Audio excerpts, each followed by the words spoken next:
com a história do indiciamento com crime doloso para o delegado, não teve corporativismo não, hein? Delegado macho esse Sebastião. Boa tarde, meu querido Pedro Borges. Boa tarde, Silas. Exatamente, nós estamos aqui ao lado do delegado-geral James Guerra, como ele prometeu, a partir do meio-dia, revelar exatamente tudo que foi colhido e as investigações em torno do acidente da bioquímica Joísa Barros. Lembrando, Silas, que Ronaldo continua trabalhando normalmente no 12º Distrito, segundo informações aqui do delegado-geral, tá? Ele vai responder em liberdade esse processo, enfim. Mas quais são as conclusões, delegado-geral, sobre esse caso de ampla repercussão em todo o estado do Piauí? Boa tarde. Bom, boa tarde a todos. A Polícia Civil concluiu o inquérito policial, presidido pelo delegado Sebastião e investigado por toda a sua equipe de apoio. Foi um trabalho muito bem feito pela Delegacia de Acidentes de Trânsito e, ao final, ele entendeu que a conduta do motorista do veículo Amarok, né, que é o senhor Ronaldo Lages, ele teria infringido o Código Penal em relação ao homicídio doloso.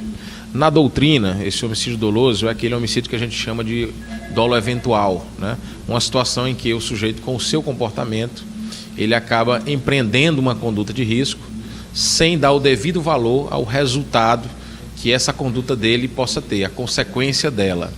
Então, no nosso entendimento, não é que ele deliberadamente quisesse praticar o homicídio, mas com o seu comportamento ele cria uma situação de risco e na hora ele não avalia que aquela sua conduta pode ter uma consequência, que no caso foi a morte da estudante Joísa. Para chegar a essa conclusão, e só complementando, o noivo da Joísa também foi considerado vítima, porque saiu lesionado, também, portanto, houve indiciamento por lesão corporal em relação a ele, né? Ele na qualidade de vítima. Nós chegamos a essa conclusão a partir de vários elementos, né? Nós utilizamos da perícia criminal. A perícia fez um trabalho muito bem feito na análise das câmeras de segurança que foram localizadas lá na cena do crime.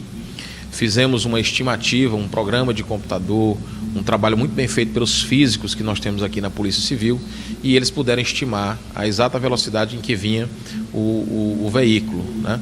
Também fizemos no local do crime uma simulação, né, com um veículo com as mesmas características dos envolvidos, e então se concluiu a partir dessas duas perícias que a velocidade empregada pelo veículo Amarok era de 74, com uma certa variação, mas de 74 km por hora, quando o permitido na via era de 40 km por hora. Corroborou também para esse entendimento o fato de que a via é muito bem sinalizada, de que havia ampla luminosidade.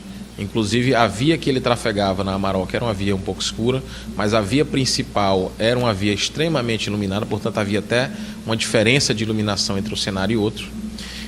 O veículo Amarok, ele sai, né, daquele restaurante chamado Canecas e vai até o ponto da colisão num espaço muito curto de tempo.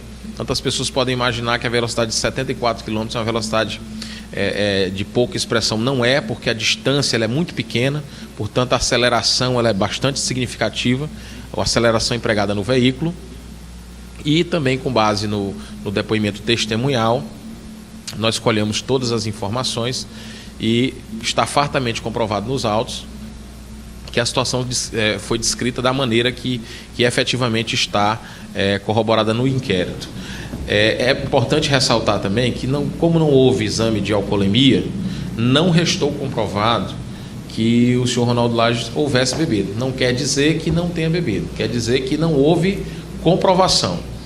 Agora, independentemente da questão do uso de álcool, como já bastante demonstrado pela jurisprudência e pela doutrina, a qualificação como homicídio doloso não depende exclusivamente do uso de álcool.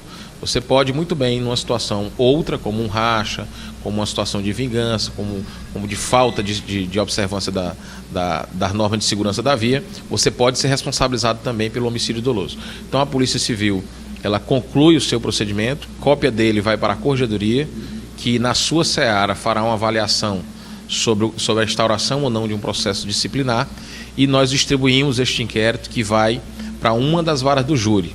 A gente tem a expectativa de que o Ministério Público mantenha o mesmo posicionamento. Mas é lógico que esse posicionamento da Polícia Civil ele só se afirmará em juízo após a participação do Ministério Público e do Judiciário. Silas. Eu acho que a polícia agiu corretamente, eu acho que agora depende do Ministério Público, a polícia está de parabéns. E esses crimes de acidente, não foi um acidente de uma ova. O cara não está com 74 quilômetros, gente, 74 quilômetros de zona urbana.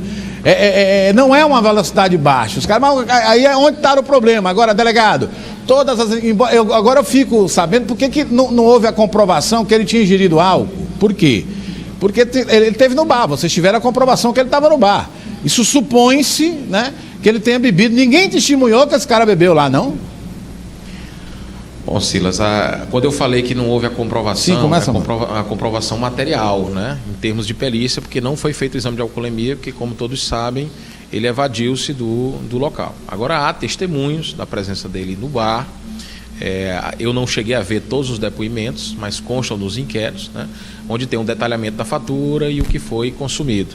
Então, quando eu digo que não houve a comprovação, e não que ele não tenha bebido, é justamente nesse sentido de que perícia efetivamente não foi feita, mas que essa ausência de perícia não trouxe nenhum prejuízo à investigação e àquilo que a polícia pretendia fazer, que era demonstrar exatamente o que aconteceu naquele dia que resultou na morte da Joísa. Obrigado aí pela... Já você volta novamente.